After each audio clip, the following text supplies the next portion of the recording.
વાત જાણે એમ છે કે આ તો વર્ષો પહેલાંની વાત છે.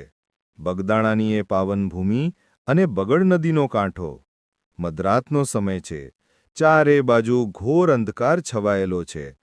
આશ્રમમાં બાપાની ધૂણી ધકી રહી છે અને બાપા આરામમાં છે. એ વખતે આશ્રમમાં બહુ થોડા સેવકો હતા. અચાનક શું થયું? વાતાવરણમાં એક વિચિત્ર શાંતિ છવાઈ ગઈ. કૂતરાઓ ભસતા બંધ થઈ ગયા અને પક્ષીઓનો કલરો પણ થંભી ગયો. સેવકોને થયું કે નક્કી કંઈક અમંગળ થવાનું છે. ત્યાં તો અંધારામાં બે ચમકતી આંખો દેખાઈ. મિત્ર, એ બીજું કોઈ નહીં પણ ગીરનો સાવજ એટલે કે સિંહ હતો.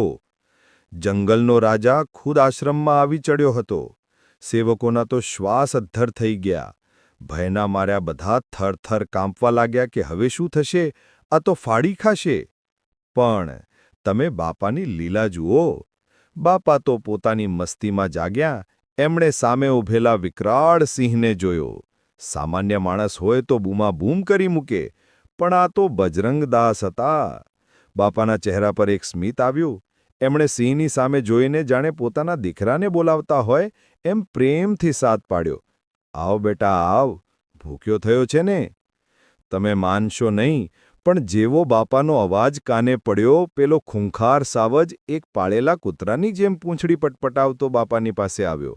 બાપાએ બાજુમાં પડેલો રોટલો લીધો અને પોતાના હાથે એ સિંહને ખવડાવ્યો. એ દ્રશ્ય કેવું અદ્ભુત હશે!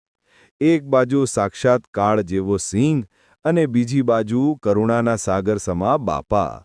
બાપા એના માથે હાથ ફેરવતા જાય ને કહેતા જાય, ખા બેટા, નિરાંતે ખા.